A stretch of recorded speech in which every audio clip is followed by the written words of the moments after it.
Hey, this is Dave from metalepidemic.com. Thank you for checking out our YouTube video. Please feel free to hit the subscribe button below if you like this type of content, and we hope you enjoy the review.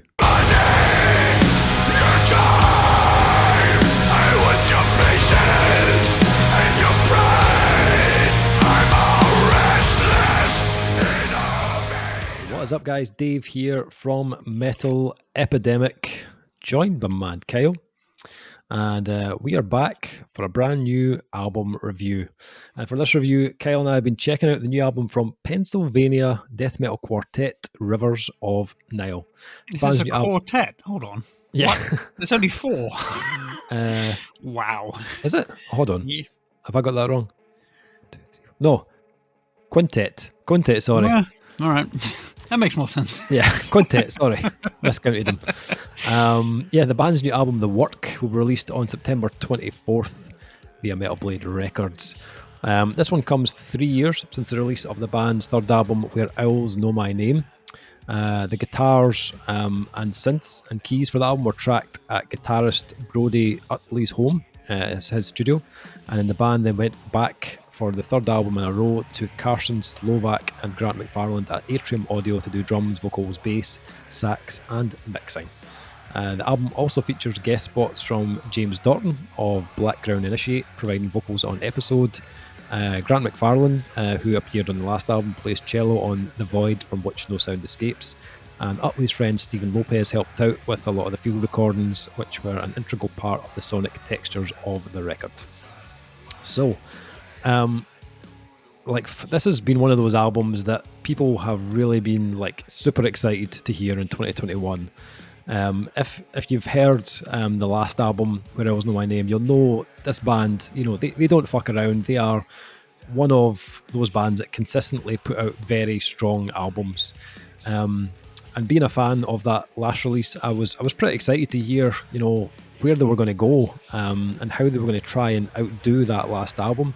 And I suppose without any real surprise, this is another album from Rivers of Nihil that comes with a ton of depth and a lot of kind of meticulous construction to it.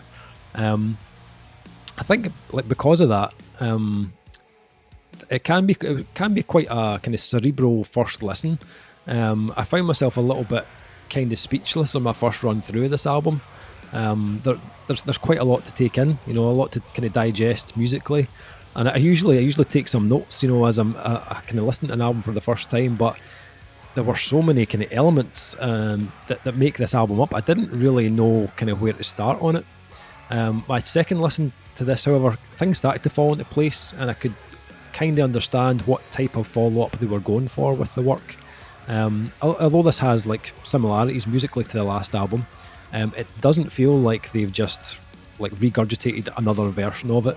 It's only been 3 hours since Owls was released, but I think that the level of songwriting and the arrangement work feels like it's taken probably a bigger step forward than I was expecting. I think the songwriting on this especially is on a level that you don't hear all that often.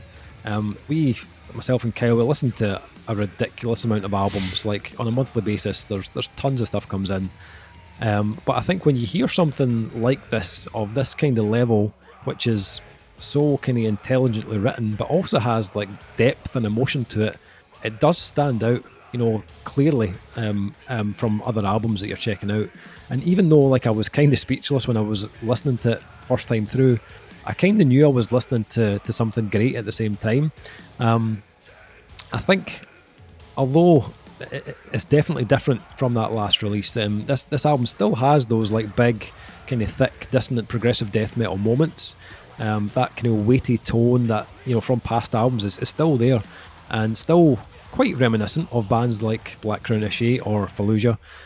But where I feel they've leveled up with this album is probably in the structure of the tracks, the dynamics, and just the kind of overall kind of architecture of the album. I found this a really satisfying album to listen to. When I got through a few listens of it, I was like, they really haven't left, there's no stone unturned on this release. It has a bit of everything. We still have the kind of brutally heavy moments, but we've also got like melody and atmosphere at the kind of opposite end of the scale, which is just outstanding. And I think if you're a fan of this band, you'll know like this type of like juxtaposition from Rivers isn't something new, but it feels even more profound this time around. Like they've really mastered that part of their craft. But compositions and kind of arrangements aside, I think the playing on this album is absolute fire. There's not a note out of place here. Like everything feels really methodical, like it's been put there for a reason. Everything from the solos to the kind of background lead work to the moments where they include like a bit of cello or saxophone or acoustic guitar. It's all like perfectly placed, but not overused at the same time. It's done really tastefully. There's moments where the sax will just come in for a few seconds and then you'll not hear it again for 2 or 3 songs. But it was those little kind of moments of detail that I felt really made this an album that will kind of constantly reward you. But there's also moments that kind of surprise me on this as well, styles that I haven't really heard Rivers fully experiment with in the past. There's a track in the middle of the album called The Void, from which no sound escapes, which has a really like kind of synth heavy build up, almost encroaching into like industrial territory. Feels very sci-fi like, like something from like the Terminator soundtrack or something. But it does get heavier as the track goes on. But again, there's a lot of that kind of juxtaposition between light and shade on the track before they bring in the saxophone for, again, a bit more kind of smoky kind of atmosphere to the track. One thing I did want to mention on this was the vocals, because I really feel like vocally this album could be, or it probably is, the best thing that they have ever done. I think Jake Diffenbach, he has a hell of a tone. Like, he really manages to bring another layer of kind of visceral power to a lot of the heavy sections on this album. Whether it's like full-on gutturals or a more kind of tonal mix. But melodically, the cleans and the vocal range here is, for me, I thought it was exceptional. And I thought when I heard Black Crown Initiate's last album, I thought they kind of set the bar on that last release. But I honestly think Rivers have taken it to that next level on this album.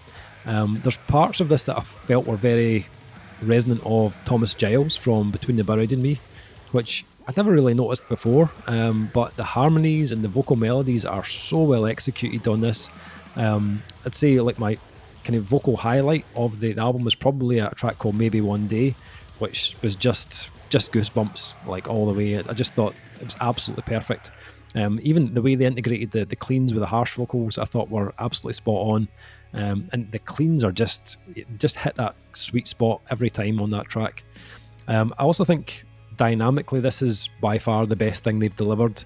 And they were always a fairly kind of dynamic band on the record, but I think the balance and the kind of journey this album takes you on is right on the money. And at first I was a little worried, because this is probably their most, like, there's obviously they're a progressive death metal band, but this is their most melodic album to date, both musically and vocally. And the sound of me saying that might put off like diehard fans, like, oh fuck, what we're going to get here. But honestly, it works so unbelievably well in here. The contrast is just outstanding. Some kind of highlights for me on the album, I loved Dream in Black Clockwork, which is a really kind of riff heavy, progressive death metal juggernaut, but has moments of atmosphere, and it kind of perfectly leads into a track called Wait, which I thought was phenomenal. It's more of a kind of slow burn kind of beast that is layered with lots of synths and different textures and tones, but also that track has some real like kind of subtle classic rock kind of characteristics in terms of the vocal melodies and some of the lead guitar work, which I thought was a really clever inclusion on that track. And then you've got tracks like Clean, which shows the band kind of lean into those big huge atmospheric sections, those kind of Fallujah type chords, but again also showing a little bit of a kind of proggier side as well, in terms of the kind of retro kind of sounding synth sounds that they use on the track. And then if you're looking for like straight up savagery, then there's a track called More, with a question mark, which as in, do you want more? Yes, exactly. It's just like 3.5 minutes of Rivers of Nihil doing exactly that. It's by far one of the heaviest tracks on the release, and it's really well placed in the album as well. As I mentioned, Maybe One Day, which I love that track. I think there's huge sections of like acoustic guitar. You know, like a big acoustic section. Just like, I wasn't sure if it was a 12 string or not. I was trying to figure it out, but I love the chords on that track. Nice transitions.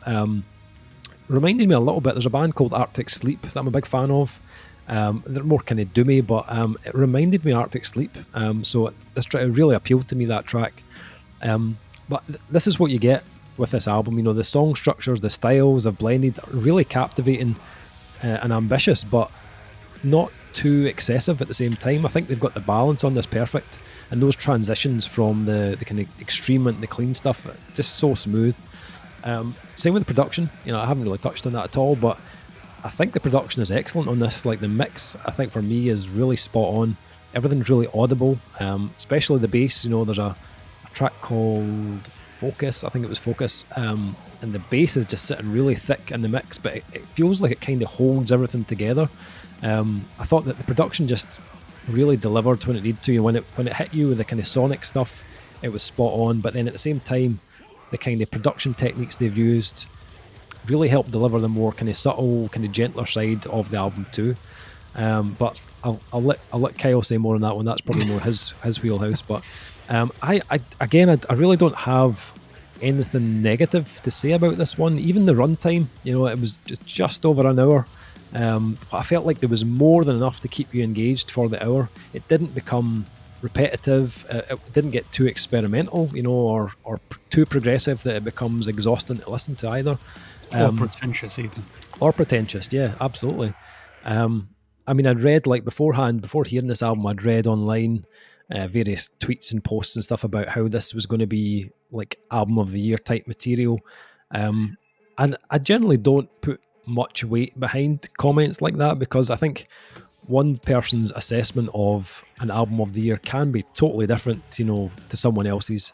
For instance, I loved that the new Leprous album. I absolutely loved it, but I've read reviews online that didn't really like it that much, or as much as I did anyway.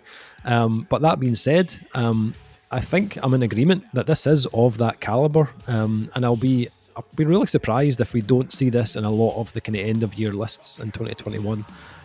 This one, again, they knocked it out of the park for me on this one, and I was kind of unsure of how they were going to outdo that last album, but they've clearly managed it on this for me. Kyle, what about yourself? What did you make? Had you heard this band before, and what did you think of this? I've given them a listen once or twice and be like, they're freaking pretty good, but I've never gone through an entire album. Right. I don't know why. Just never sort of took the time, I guess. Not that I didn't like what I heard, I just, you know, we listen to tons of stuff, so it's rare I get the chance to actually sit down and listen to something that's not for review. Yeah. Or I've got to work on in some way. But no, there's not much I can say that you haven't already said. Like, I just love how everything they do is just fucking flawless. They go from ridiculously heavy to ambient synth stuff, and it's just, there's nothing that you can say bad about it. It was not like an abrupt, it doesn't sound like two disparate genres glued together like some bands have done in the past, and it's just like, what the fuck, you've done that? Yeah. It just works amazingly. And even that acoustic song, it's an acoustic guitar, and it sounds like a 12 string. Yeah. It's either a 12 string or they've done what's called the Nashville technique, where they take, you know, the top three strings of a guitar, the thinnest ones. They take another three and replace their lower strings with those and tune them the same, so it's all got that sparkly high up sound. Oh, right, okay. They've either done that or it's a 12 string guitar. They sound very similar. But I mean, if they have done the Nashville technique, then they're really paying attention to detail to even the acoustic on a progressive death metal album, which is nuts. And that sounds like what it could be. If it's a 12-string acoustic guitar, then they've learned to play 12-string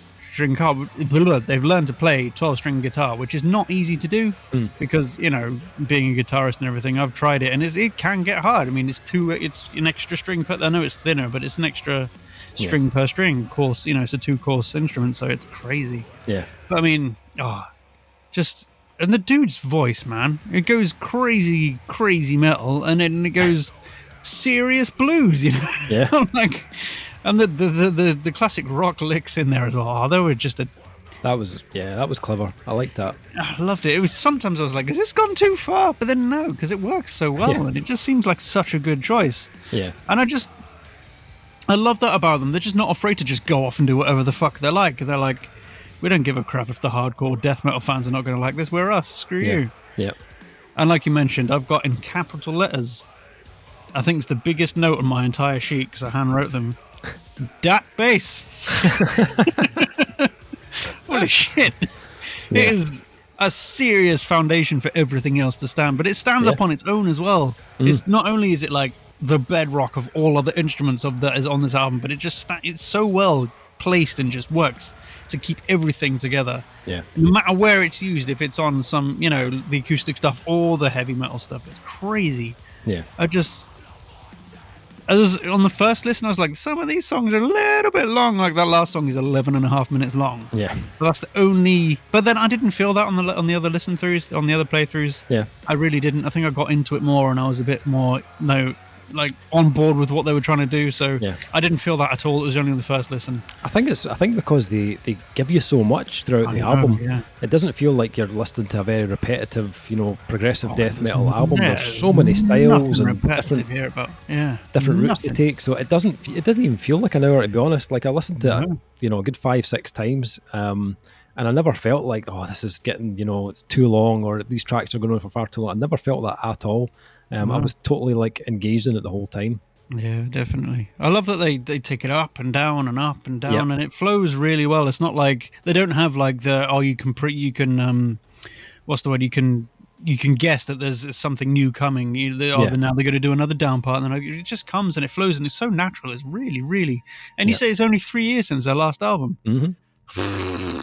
Yeah. I don't know how the fuck they pulled this one out. No idea. I mean, the last album was really good, and the last album did well, critically with in different sites and stuff. But they've just taken it up a level. Absolutely they really taken it up. The production as well, like there's so much going on, so many different instruments with like saxophone and cello and stuff. But I think there's a bit of studio fuckery on the drums. Yeah, I think there is, but it's tastefully done. It's not like over the top, and it doesn't sound plastic, it doesn't sound fake. They sound like natural drums, but I'm like, they're a bit too perfectly played, if you know what I mean.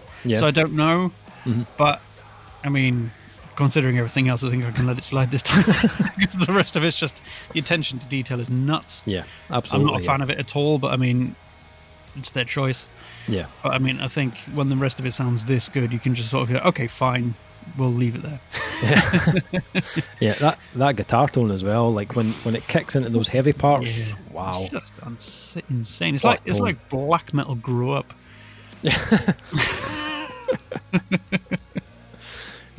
I was thoroughly impressed, absolutely impressed with this one, and I was trying not to believe the hype. I was like, oh, here we go, everyone's saying it's going to be album of the year and it's going to be this and that. I was like, I've heard that before, and then the album's been fucking awful. I'm like, you listen to the same thing. Yeah, absolutely. But this is definitely album of the year material for me, absolutely. Yeah, 100%. Ratings for this one, I couldn't find anything to dislike, to be honest. I thought it ticks all the boxes. If you're a Rivers of Nihil fan, it ticks a lot of boxes, but there's so much more to this album than just a standard kind of Rivers of Nihil album. It feels like they've pushed the boundaries enough that it doesn't come across like a predictable Rivers album.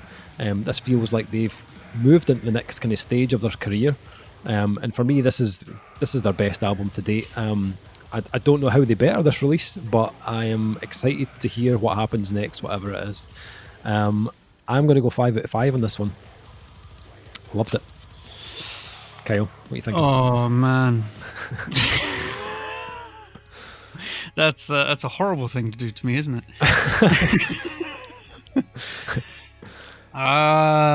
Pressure. Yeah, no, there's absolutely nothing to complain about on this. Even though I said studio fuckery, it's like, if it is there, maybe the drummer's just that good, and I'm just blown away by everything else. I don't know, but I couldn't find a thing to dislike. There's nothing. It's what I like about it. It's an hour-long album that doesn't feel pretentious and goes through so many styles. Yeah, and it all sounds absolutely flawless. I can't put it any other way. It is just fantastic. So it's going to have to be a 5-star album from me. Yeah, nice. Absolutely. Can't be anything else. Awesome. Anything lower than that, and you're just. Yeah, nitpicky, yeah. 100%. So this one drops on September 24th via Metal Blade Records. This is a high recommendation from us, obviously. I will put in links below to their Facebook and any pre-orders that are available for the album, so you can check it out. Let us know what you think. If you've heard any of the tracks, once you've heard the album, drop some comments in below. I'm happy to hear your thoughts and opinions on it. That's the review. Thank you very much for checking it out. Much appreciated. We'll be back with another review very soon, but until then, take care. Speak to you soon. Bye.